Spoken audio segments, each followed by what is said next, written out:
Hello viewers, दृष्टि IAS के editorial analysis में आप सभी का स्वागत है। इस सेक्शन में हम अलग अलग न्यूज़पेपर्स और न्यूज़ पोर्टल से आपके लिए एडिटोरियल्स चुनते हैं, जिससे आपको भारत सहित विश्व में होने वाली अनेकों घटनाओं के बारे में विस्तार से जानकारी मिल सके। डियर व्यूअर्स, इस सेक्शन में सबसे पहले दिए गए एडिटोरियल को हम अपने यूपीएससी सिलेबस से लिंक करते हैं। उसके बाद कुछ महत्वपूर्ण की पॉइंट्स और अंत में कुछ इंपॉर्टेंट कॉन्सेप्ट्स जो कि यूपीएससी एग्जामिनेशन के पर्सपेक्टिव से जरूरी है, उन्हें देखते हैं। डियर व्यूअर्स, हम आशा करते हैं कि दृष्टि आईएएस की तरफ से लिए गए इस इनिशिएटिव को आप काफी पसंद करेंगे और आपके सुझाव हमारे लिए अत्यंत महत्वपूर्ण हैं। तो कृपया कमेंट सेक्शन में अपने सुझाव जरूर दें। तो चलिए बिना किसी देरी के शुरू करते हैं आज का एडिटोरियल एनालिसिस। प्रिय व्यूअर, यह वीडियो अंग्रेजी में भी उपलब्ध है। देखना चाहें तो आप हमारे इंग्लिश चैनल दृष्टि आईएएस इंग्लिश पर जाएं। आपकी सुविधा के लिए इस वीडियो के डिस्क्रिप्शन में इंग्लिश वीडियो का लिंक भी दिया गया है। आज का एडिटोरियल हमने द हिंदू न्यूज़पेपर से लिया है, जो कि 1 फरवरी 2021 को प्रकाशित हुआ है। आज के एडिटोरियल का शीर्षक है ग्रोथ विद इनइक्वालिटी। यदि आज के एडिटोरियल को हम समराइज करें तो हम ये कह सकते हैं कि प्रतीत होता है कि आर्थिक सर्वेक्षण, इकोनॉमिक सर्वे, आय असमानता में कमी से अधिक महत्व धन सृजन को दे रहा है। यदि आज के एडिटोरियल को हम अपने यूपीएससी सिलेबस से लिंक करें तो हम उसे जीएस पेपर 3, जिसमें सेक्शंस जैसे कि Indian economy, issues relating to planning and development इत्यादि से लिंक करके देख सकते हैं। आज के एडिटोरियल के कुछ प्रमुख बिंदु। आर्थिक सर्वेक्षण 2020-2021 चालू वित्त वर्ष के दौरान भारतीय अर्थव्यवस्था के विकास की समीक्षा करने और निकट अवधि के अवसरों और संभावनाओं के लिए एक दृष्टिकोण प्रदान करने की दिशा में किया गया एक व्यापक प्रयास है। यहां पे हम लोग बात कर रहे हैं कि एक आर्थिक सर्वेक्षण जो है वो दरअसल होता क्या है। ये बताया जाता है कि भारतीय अर्थव्यवस्था का जो विकास हुआ है उसकी समीक्षा करता है और साथ ही साथ आने वाले समय में जो अलग तरीके की अवसर और संभावनाएं जो पैदा हो सकती हैं उनके बारे में एक दृष्टिकोण प्रदान करने का कार्य आपका आर्थिक सर्वेक्षण करता है। 700 से अधिक पृष्ठों में विस्तृत इस सर्वेक्षण में एक प्रकार के आत्म प्रशंसक स्वर में आधुनिक इतिहास के एक सबसे बड़े वैश्विक स्वास्थ्य आपातकाल की स्थिति में अर्थव्यवस्था को पटरी पर बनाए रखने में सरकार की नीतिगत उपलब्धियों पर प्रकाश डाला गया है। यदि इस चालू वित्त वर्ष के इकोनॉमिक सर्वे या आर्थिक सर्वेक्षण की बात करें तो यह 700 पन्नों का सर्वेक्षण है और साथ ही साथ यहां पर हम देख सकते हैं कि सरकार ने कोरोना आपदा के समय किस तरीके से अलग अलग जो इनिशिएटिव्स लिए, अलग अलग जो तरीके अपनाए जिससे कि अर्थव्यवस्था को पटरी पर बना करके रखा जा सके, उसके संदर्भ में आत्म प्रशंसक स्वर में सरकार की व्याख्या की गई है। साथ ही साथ ये कहा गया है कि आधुनिक इतिहास का जो सबसे बड़ा वैश्विक स्वास्थ्य आपातकाल था, उस आपातकाल से भारत की जो सरकार है वो भारत को निकालने में जिस तरह इनिशिएटिव्स ले रही है, जिस तरीके के कदम उठा रहे हैं, वो अवश्य ही स्वागत योग्य है।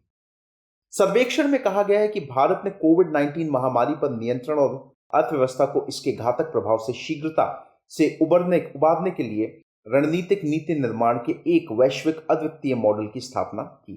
यहां पर सर्वेक्षण में यह भी कहा जा रहा है कि भारत ने कोविड-19 महामारी पर नियंत्रण भी पाया और साथ ही साथ जो अर्थव्यवस्था नुकसान में आई थी इस महामारी के चलते, उसको भी धीरे धीरे अपनी बहुत ही रणनीतिक नीति निर्माण पॉलिसीज के तहत एक बहुत ही अनोखा, एक बहुत ही जबरदस्त यूनिक सा मॉडल जो है वो तैयार किया है इस सरकार ने। इसके लिए भारत द्वारा एक ऐसे दृष्टिकोण को अपनाए जाने का हवाला दिया गया है जहां जीवन और आजीविका के बीच अल्पावधिक समझौताकारी तालमेल को दीर्घ अवधि में जीवन और आजीविका दोनों की रक्षा करने वाले एक लाभप्रद स्थिति में रूपांतरित करने के लिए क्रमिक सार्वजनिक उपाय किए गए हैं। यहां पर यह भी बोला जा रहा है कि जीवन और आजीविका के बीच जो अल्प अवधि का जो समझौता है, अब वो अल्प अवधि का समझौता ना रह करके जीविका और जीवन दोनों को सुरक्षा प्रदान करने की बात जो है वो सरकार के लिए गए फैसलों, सरकार के लिए गए कदमों में दिखाई देती है। इससे पहले कि हम लोग आगे बढ़े, जरूरी है कि जो चालू वित्त वर्ष का हमारे पास आर्थिक सर्वेक्षण आया है, थोड़ी सी जानकारी उसके बारे में प्राप्त करना है। जैसा कि हम लोग जानते हैं कि मुख्य आर्थिक सलाहकार के.वी. सुब्रमण्यम ने शुक्रवार को आर्थिक सर्वेक्षण 2020-2021 को लॉन्च किया, जिसे सुबह संसद में वित्त मंत्री निर्मला सीतारमण ने पेश किया।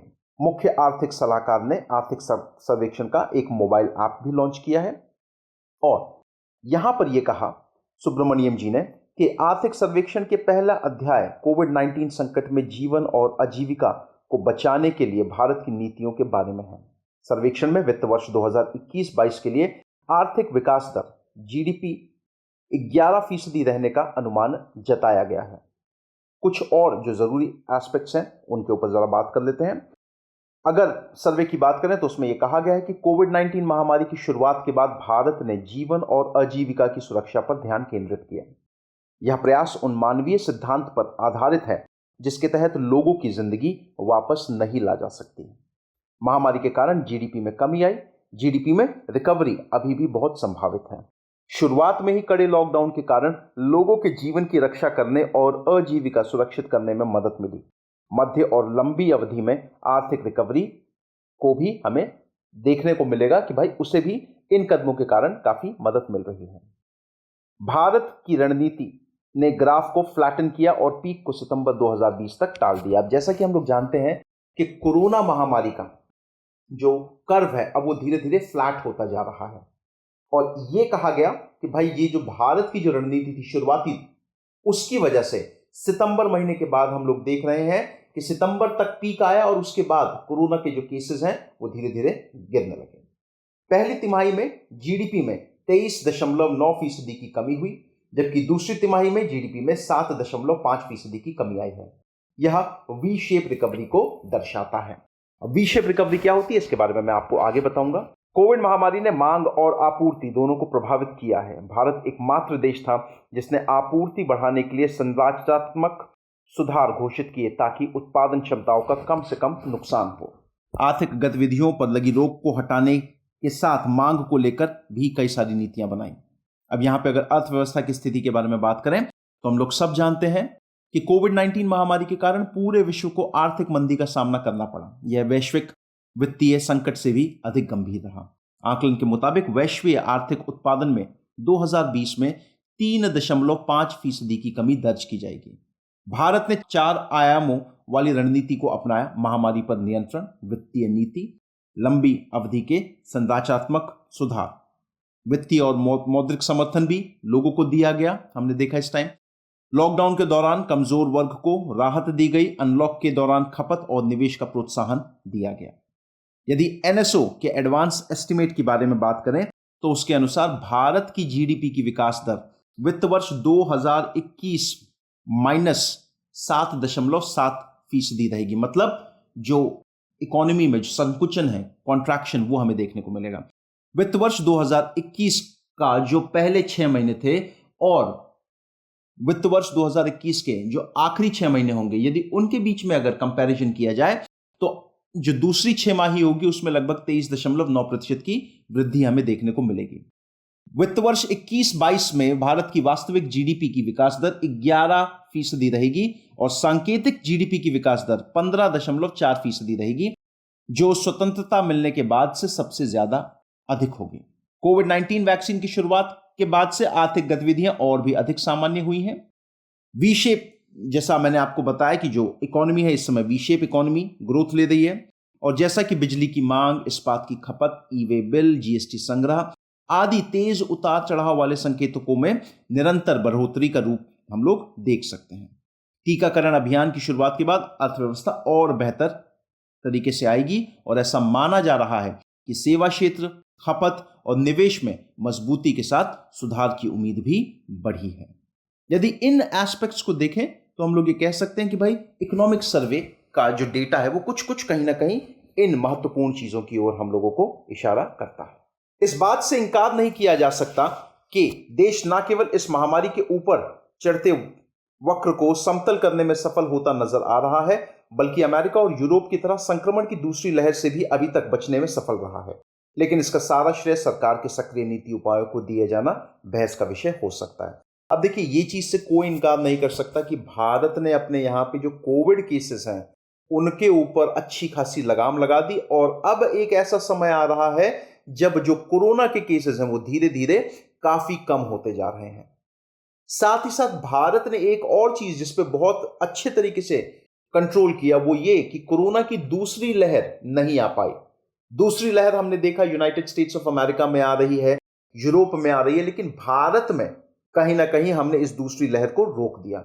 अब इस पर जो सबसे बड़ा बहस का मुद्दा यह बन सकता है कि इसका सारा श्रेय सरकार को दिया जाना चाहिए कि नहीं। हालांकि जैसा मैंने बताया, क्योंकि यह बहस का मुद्दा है, लेकिन हां, सरकारी नीतियों की वजह से ऐसा जरूर संभव हो पाया है।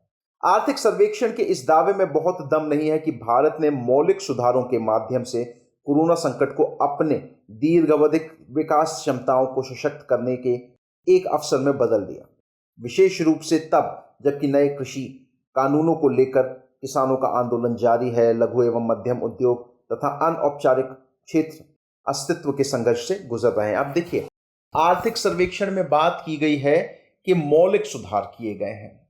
अब हालांकि यदि मैं मौलिक सुधारों की बात करूं तो इस बात से थोड़ा सा इतर होकर के हम देख सकते हैं। कारण, जब प्रधानमंत्री जी ने आत्मनिर्भर होने की बात कही, जब प्रधानमंत्री जी ने कहा कि आपदा को अवसर में बदलें, तो कई सारे ऐसे इनिशिएटिव्स लिए गए जहां पे हमने देखा कि लोग आपदा को अवसर में बदल रहे हैं। जैसे अगर हम लोग पीपीई किट्स की बात करें तो एक समय था मार्च तक जब हमारे यहां पे बनती ही नहीं थी।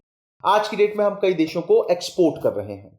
मास्क की बात करें, कई देशों को हम लोग आज के समय में एक्सपोर्ट कर रहे हैं। तो आपदा को बदला गया है अवसर में। लेकिन वहीं अगर हम लोग बात करें अनऑर्गेनाइज्ड, अनौपचारिक क्षेत्र की या लघु एवं मध्यम उद्योग से जो जुड़े हुए वर्कर्स हैं, कारीगर हैं, जो उनकी हालत अभी भी बहुत खराब है।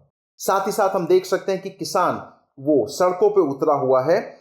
हाल ही में हम लोगों ने देखा जो किसान बिल आए हैं उनको लेकर के, तो वो कहना थोड़ा सा गलत होगा। वर्तमान परिदृश्य की बात करें तो सर्वेक्षण में यह आकलन किया गया है कि भारतीय अर्थव्यवस्था वर्तमान में वी आकार के पुनरुद्धार या रिकवरी से गुजर रही है, जो किसी रूढ़िवादी आकलन में भी जीडीपी के विस्तार को ही इंगित करेगी। अब मैंने आपको बताया कि वी आकार का मतलब इकोनॉमी एक कम समय के लिए, थोड़े समय के लिए नीचे आई, लेकिन जिस रफ्तार से नीचे आई वापस इकोनॉमी जो है वो उसी रफ्तार से ऊपर की ओर, तेजी की ओर बढ़ रही है। ऐसी इकोनॉमी को हम लोग वी आकार की इकोनॉमी कहते हैं। वर्ष 2021-22 में रियल टर्म्स में इसके 11% की दर से विकास करने का अनुमान लगाया गया है, मैंने आपको यह भी बताया। लेकिन इस स्तर में वास्तविक विकास के लिए खुदरा मुद्रास्फीति को मार्च 2022 तक 12 महीने की अवधि में औसतन 4.4% या उससे कम रहना होगा। क्योंकि सर्वेक्षण में 15.4% के सांकेतिक या नॉमिनल विकास का अनुमान किया गया है। देखिए, मैंने आपको वही बताया, 11% की जो है वो रियल टाइम होगी, और वो भी कब? जब खुदरा मुद्रास्फीति 4.4% से आगे ना बढ़े। इसके अलावा पुनरुद्धार कर रही अर्थव्यवस्था का समर्थन करने के लिए एक राजकोषीय प्रोत्साहन के साथ ही अन्य कारकों के अलावा कोविड-19 टीकों के तीव्र वितरण और खस्ताहाल सेवा क्षेत्रों में मांगों में पुनरुद्धार की आवश्यकता होगी। अब देखिए, जरूरी यह है कि सरकार इस समय एक तरीके का राजकोषीय प्रोत्साहन उन सेक्टर्स, उन एरियाज पे दे जिनकी हालत बहुत खराब है। जरूरी है कि हम लोग सबसे पहले इस चीज को भी देखें कि जल्द से जल्द, जितना तीव्र गति से हो सके उतनी तीव्र गति से हम लोगों को कोविड-19 के टीकों का वितरण करना है। और साथ ही साथ जो सेवा क्षेत्र आपका जो इस समय एकदम टूट सा गया है, उस पर ध्यान देने की जरूरत है। और खास तौर से जो आपका टूरिज्म इंडस्ट्री है, हॉस्पिटैलिटी इंडस्ट्री है, रेस्टोरेंट इंडस्ट्री है, उनको और ज्यादा मजबूत करने का प्रयास सरकार को करना चाहिए। आगे का रास्ता, आर्थिक सर्वेक्षण वास्तविक आर्थिक परिदृश्य के पारदर्शी मूल्यांकन में विफल रहा है, जहां बेरोजगारी की चरम स्थिति जैसे प्रमुख पहलुओं को नजरअंदाज किया है, जबकि आनन फानन में लगाए गए लॉकडाउन में लाखों शहरी अस्थायी कर्मी और श्रमिक पलायन को विवश हुए थे। एक एरिया जहां पर आर्थिक सर्वेक्षण बहुत ज्यादा रोशनी नहीं डालता वो है बेरोजगारी। देखिए, जब लॉकडाउन शुरू हुआ था उससे पहले भी जो बेरोजगारी का स्तर था वो ऑल टाइम हाई स्तर पे था। लॉकडाउन के बाद कई सारे ऐसे वर्कर्स जो शहरी क्षेत्रों में काम करते थे पलायन को विवश हुए और वो अपने अपने गांव में आ गए। और उससे हमने देखा कि जो रूरल एरियाज में जो बेरोजगारी है वो एकाएक बहुत ज्यादा बढ़ गई है। इस संदर्भ में सर्वेक्षण जो है आपको कोई जानकारी नहीं देता। हालांकि सर्वेक्षण ये जरूर बताता है ग्रामीण बेरोजगारी के संदर्भ में कि मनरेगा योजना के तहत पिछले 10 महीने में 311.92 करोड़ व्यक्ति कार्य दिवस का रिकॉर्ड सृजन किया गया है। निर्धनता से निपटने के लिए असमानता से अधिक प्राथमिकता विकास को देने के दृष्टिकोण के बीच जब इस महामारी ने अमीरों गरीबों के बीच के अंतराल को और चौड़ा कर दिया है, तब यह आर्थिक सर्वेक्षण धन सृजन को प्रत्येक अन्य आवश्यकता से अधिक महत्व देता प्रतीत हो रहा है। अब हम सब जानते हैं कि कोविड महामारी के कारण सिचुएशन तो बहुत खराब हुई है, गरीब और गरीब हो गया है, अमीर और गरीब के बीच का ये जो फासला है वो लगातार बढ़ ही रहा है। तो यदि इस आर्थिक सर्वेक्षण को गौर से हम लोग पढ़ें तो हमें एक चीज ये नजर आती है कि यहां पर धन सृजन करने की बात ज्यादा हो रही है, जबकि जो सबसे महत्वपूर्ण चीज है कि जो बाकी चीजें हैं, लोगों के पास नौकरियां हो, लोगों के पास साधन हो, लोगों के पास सुविधाएं हो, उन डायरेक्शंस पे ध्यान कम दे करके धन सृजन किस तरीके से हो उसके ऊपर ज्यादा फोकस किया गया है। एक चीज और व्यूअर्स आपको इस इकोनॉमिक सर्वे में जो देखनी चाहिए वो है आपका BNI। यहां पर बेयर नेसेसिटीज इंडेक्स, उसके संदर्भ में भी बात करी गई है। 5 एरियाज में 26 संकेतकों का इस्तेमाल किया गया है। आप यदि इकोनॉमिक सर्वे को PIB पे रेफर करेंगे तो आपको पूरी की पूरी जानकारी वहां पे इसके बारे में प्राप्त हो जाएगी। तो व्यूअर्स, ये था आज का एडिटोरियल एनालिसिस। आज के एनालिसिस से संबंधित जो प्रश्न बन सकते हैं वो मुख्यतः आपके जो प्रारंभिक परीक्षा है उसमें पूछे जा सकते हैं।